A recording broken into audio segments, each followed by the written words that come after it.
कल एक बहन जी ने प्रश्न पूछा है कि भैया पंचम काल में तो धर्म का ह्रास होना है, ऐसा अपन पढ़ते हैं कि रोज दिन पे दिन ह्रास होगा, लेकिन वर्तमान में तो बहुत सारी दीक्षाएं हो रही हैं, बहुत संत साधु बन रहे हैं, बहुत सारे पंडित विद्वान बन रहे हैं, तो ह्रास कहाँ हो रहा है, उल्टा वृद्धि हो रही है।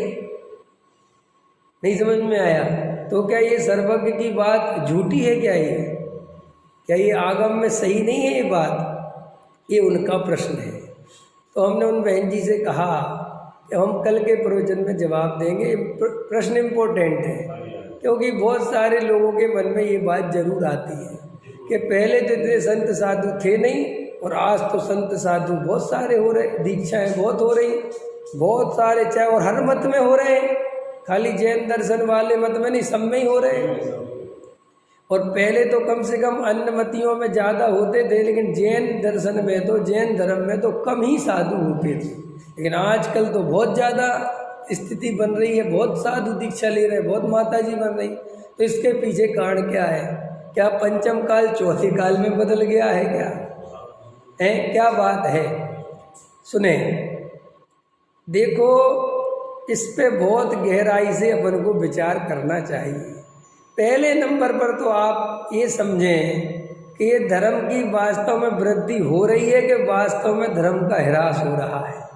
ये आप संत साधु बनना, पंडित विद्वान बनना, ये धर्म की वृद्धि है ऐसा कदाचित मान भी लें, लेकिन गहराई से जाके विचार करें तो क्या वही क्वालिटी, वही चर्या, वही आचरण, वही तत्व चिंतन आज वर्तमान में संत साधुओं में, कितने संत साधुओं में देखने मिल रहा है? कितने पंडित विद्वानों में वो गहरा विद्वत्ता, गहरी आत्मीयता, गहरा तत्व चिंतन, कितने पंडित विद्वानों में आज हमें देखने मिलता है।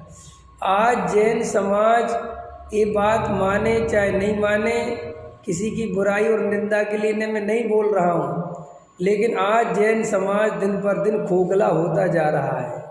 आज जैन समाज प्रदर्शन की ओर बहुत बढ़ चुका है और निरंतर अपने वैभव का, पैसों का प्रदर्शन बढ़ता चला जा रहा है और असली धर्म घटता चला जा रहा है। इसलिए सर्वज्ञ की बात झूठी सिद्ध नहीं हुई है, सर्वज्ञ की बात बिल्कुल चोखी है। आगम कभी झूठा सिद्ध नहीं होता है। ये असली धर्म घट रहा है और धर्म के नाम पर आडंबर बहुत तेजी से बढ़ रहा है। आडंबर का बढ़ना धर्म का बढ़ना नहीं है, ये तो धर्म का ह्रास है। और देखो गहराई से, आज वर्तमान में जो हमारे जैन समाज के लोग हैं निरंतर अज्ञानता की ओर बढ़ रहे हैं। आज हमारी पीढ़ियां स्वाध्याय नहीं करती, साधु का सच्चा स्वरूप नहीं समझती। साधुओं को भी अपना ही सच्चा स्वरूप आजकल पता नहीं है कि साधु को क्या करना चाहिए, एक साधु को क्या करना नहीं चाहिए। बहुत पुरानी बात नहीं है। अभी डॉक्टर साहब वीर सागर जी ने एक व्याख्यान किया था, जब आचार्य चारित्र चक्रवर्ती शांति सागर जी महाराज जी की जन्म जयंती थी, तब उस पर बहुत अच्छा व्याख्यान दिया था कि आज से 50, 60, 70 बरस पहले ही एक साधु कैसे होते थे, उनकी चर्या कैसी होती थी, उनका जीवन कैसा होता था। मात्र 50-60 बरस पहले, कोई 500 बरस पहले की बात नहीं है। लेकिन आज पंचम काल की दवाई दे देकर, समझ में आया, और सहनन की बात कह कर जो अपने रंग राग का पोषण किया जा रहा है, जो आज शिथिलाचार बढ़ रहा है, इसके लिए कौन जिम्मेदार है? इसके लिए केवल और केवल हम गृहस्थों का अज्ञान जिम्मेदार है। कौन जिम्मेदार है? अज्ञान। आज जैन समाज को मान आदिक के पोषण करने से फुर्सत ही नहीं है। आज हम सबको विचार करना चाहिए, जब देखो खाली भेष ही धारण करना है और सारी सुख सुविधाएं साधुओं को मिलेंगी, खाली कपड़े उतारना है, ना कोई राग में कमी करना है, ना कोई जीवन में कुछ परिवर्तन करना है, खाली भेष धारण करना है, तो ऐसा साधु कौन बनना नहीं चाहेगा? कोई भी साधु बन जाएगा। पहले जैन धर्म का साधु बनने के लिए 1000 दफ़े नहीं, करोड़ दफ़े सोचना पड़ता था। लेकिन आजकल बस साधु इसलिए बनना आसान हो गया है कि अब कोई सच्चे नियम पालने के तो कोई नियम है ही नहीं। अब तो गृहस्थों से खूब हंसी ठिठोली करो, खूब मजाक करो, करोड़ों अरबों रुपए समाज के खर्च करो, खूब आडंबरपूर्ण कार्य करो, खूब महाराज चाय जैसा आचरण पालें, कोई उसके बारे में बोलने को तैयार नहीं है। और धन इतना हावी हो गया है कि दिगंबर साधु, वीतरागी साधु, तुम्हारे घर में धन कैसे बढ़ेगा, पैसा कैसे बढ़ेगा, तुम ये विधान करा लो, तो हमसे आशीर्वाद ले लो, तुम्हारा इतना पैसा बढ़ जाएगा। और ऐसे वो लालची गृहस्थ, वे लालची श्रावक, इन साधु के आशीर्वाद से हमारी कोठी बन गई, इन साधु के आशीर्वाद से हमारा बहुत बड़ा घर बन गया, तो फिर वे अंधे भक्त हो गए। और फिर वे साधु चाहे जितना शिथिलाचार करें, चाहे, क्योंकि पैसा सबकी बोलती बंद कर देता है, पैसे में बहुत पावर है भाई, नहीं समझ में आया? इसलिए आज इतनी दीक्षाएं, इतने साधु और इतने पंडित विद्वान बढ़ते जाते हैं, क्वांटिटी बढ़ती जाती है और क्वालिटी घटती जाती है। आज जैन समाज में संत साधु साध्वियों की और पंडित विद्वानों की कोई कमी नहीं है, लेकिन आप खुद बताओ, जब अच्छे वैराग्यपूर्ण साधु की चर्चा आती है, एक अच्छी चर्या पालन करने वाले साधु की बात आती है, जो समाज के रंग राग से दूर रहने की बात आती है, जो वास्तव में जो 28 मूल गुण पालन करने की बात आती है, इतने साधु आपको कितने दिखाई देते हैं? जब अच्छी विद्वत्ता की बात आती है, अच्छे विद्वान की बात आती है, गहरी चर्चा करने वाले विद्वानों की बात आती है, तब हमें कितने विद्वान दिखाई देते हैं। भैया हम बाहर से भले ही कितने ही बढ़िया पहनावा पहन लें, लेकिन अंदर अगर हमारा शरीर कमज़ोर है और हम ऊपर से भले ही कोट पैंट पहन के घूमें, तो हमें बीमार होने से कोई बचा नहीं सकता। आज पूरी समाजों को ये विचार करना चाहिए। आज जैन समाज निरंतर पतन की ओर जा रहा है।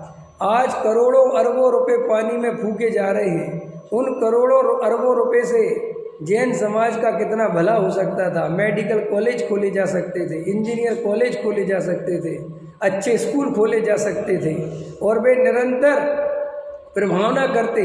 आपने करोड़ों अरबों रुपए की एक रात में यात्रा निकाल दी, कितनी प्रभावना हो गई होगी बोलो। आज रात्रि में जुलूस निकल रहे हैं जैन समाज के, समझ में आया? उस आडंबरपूर्ण गाड़ियां चल रही हैं, कितनी जीव राशि पैदा हो रही है, उसके लिए कौन जिम्मेदार है? आज हिंसा अहिंसा का विवेक कितनी जैन समाज को रह गया है। हम रात्रि में शादी करने का निषेध करते थे, आज रात्रि में दीक्षा दिवस मनाए जा रहे हैं। आज रात्रि में इतनी बड़ी बड़ी जुलूस निकल रहे हैं, करोड़ों रुपए खर्च हो रहे हैं। कहाँ जैन समाज जा रहा है, इसका विचार तो करो कोई। भाई जो मुनिराज ईरिया समिति पूर्वक चलते हैं, एक जीव की विराधना ना हो जाए, यही है ना ईरिया समिति। हमारे चलने से के निमित्त से एक भी जीव की हिंसा ना हो जाए। जो मुनिराज भोजन सोच कर लेते हैं, जो मुनिराज बोलने में भी विचार करते हैं कि मेरे शब्दों से भी किसी को तकलीफ ना हो जाए, जो मुनिराज पिछी कमंडल निरंतर अपने साथ रखते हैं और कहीं से उठते बैठते हैं तो पिछी से मार्जन करते हैं, ऐसी दिगंबर मुनिराजों की चर्या है।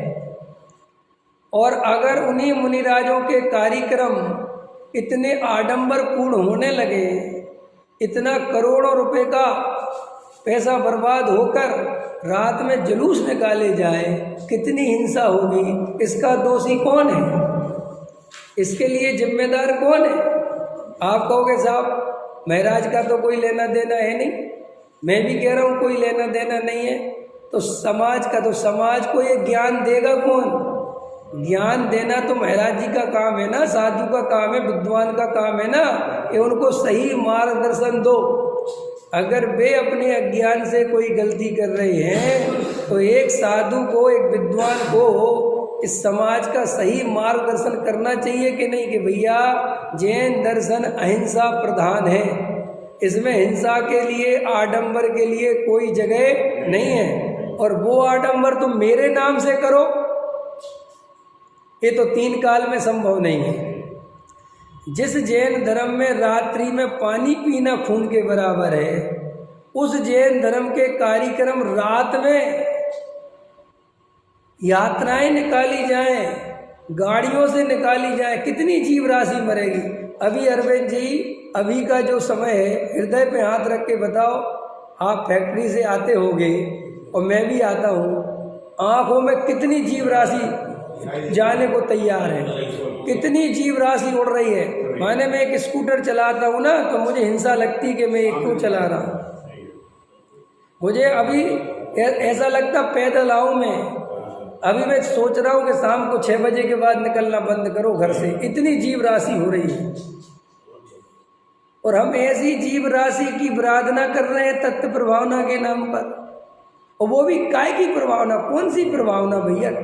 जिन शासन में ऐसे आडंबर पूर्ण कार्यों के लिए कहीं पर भी आगम में उल्लेख नहीं है। आगम पढ़ो तो सही, दीक्षा कैसे होनी चाहिए। इतनी आडंबर पूर्ण दीक्षाएं होने लगी कि शादी समारोह से ज्यादा खतरनाक होने लगी।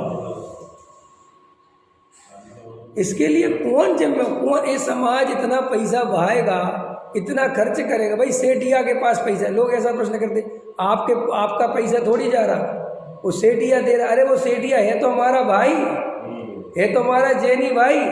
अगर उसको सही मार्गदर्शन करें, उसको जो पुण्य का लालच दे दे के तेरी डबल कोठियाँ बन जाएंगी, तू तो हमारे हिसाब से कर। ये मिथ्यात्व का सेवन करा करा के ये जो अपन उसे पाप में ढकेल रहे हैं, इसके लिए कौन जिम्मेदार है। आज उन पैसों से ये तीर्थ क्षेत्रों में जो हमारे पुराने जीर्ण शीर्ण मंदिर हैं, उनका जीर्णोद्धार हो सकता था कि नहीं हो सकता था। आज हमारी कितनी पांडुलिपियाँ जो है धूल खा रही हैं, सड़ रही हैं, जो हमारे आचार्य भगवंतों ने लिखी पुराने, उनको देखने के लिए कोई तैयार नहीं है, कोई उन पर 1 रुपया खर्च करने को तैयार नहीं है। अरे हमारा इतिहास सुरक्षित नहीं रहेगा तो हम भी सुरक्षित नहीं रहेंगे। आप समझ लो, जैन दर्शन इस भारत देश में बचा रहा और बौद्ध दर्शन चला गया, तो उसका मात्र कारण था अन्य मतियों ने कोशिश तो बहुत करी जैनियों को खदेड़ने की, लेकिन खदेड़ नहीं पाए। उसका मात्र कारण था कि हमारा इतिहास इतना मजबूत है कि हमसे ज़्यादा प्राचीनता किसी की सिद्ध नहीं होती। आज बताओ कितने सेठिया पांडुलिपियों के बारे में जानते हैं। ये कुंद देव का समय सार, इतने आचार्यों के जो ग्रंथ आपको मिल गए। आपको पता है इसमें हमारे संत साधुओं का, विद्वानों का खून पसीना बहा है, तब जाके सुरक्षित रहते हैं। लेकिन आज सब दिखावे में, ढोंग धतूरे में, शिथिलाचार में बढ़ता जा। आज साधु बनना कठिन है ही नहीं, क्योंकि आपको कपड़े उतारने, बाकी सुख सुविधाएं आपको सब मिलेंगी और डबल मिलेंगी। बड़े बड़े मठ बन रहे संत साधुओं के, विद्वानों के, सबके। समझ में आए कि नहीं आया। और खूब बढ़िया आलीशान जिंदगी चल रही है, बस कहने को भैया घर छोड़ दिया। ऐसा साधु बनना कौन पसंद नहीं करेगा, बोलो। खाली भेष ही तो धारण करना है, और फिर इतनी पूज्यता, इतना आडंबर। आजकल ऐसे ऐसे महाराजों के पोस्टर आ रहे हैं, एक से एक स्टाइल है, एक से एक चल रहा है। अभी एक घटना मिली, एक महाराज एक कैमरा वाले को लेके घूम रहे, अपने हिसाब से कैमरा, वो अपने हिसाब से उनकी फोटो खींचता, और वो कैमरा वाला एक लड़की लेके भाग गया समाज की। अभी एमपी में हुआ था। इन सब के लिए समाज को जागना नहीं चाहिए, विचार नहीं करना चाहिए कि साधु का क्या स्वरूप है। होना ही चाहिए ना जागृति, चाहे वो हमारी समाज हो, चाहे किसी की समाज हो। मैं तो कहता हूँ, चाहे श्वेतांबर हो, चाहे दिगंबर हो, चाहे हिंदू हो, चाहे कोई भी परंपरा हो, अगर वहाँ साधु अनैतिक हो रहा है तो वो समाज नहीं जागेगी, तो समाज का पतन गारंटी से होगा।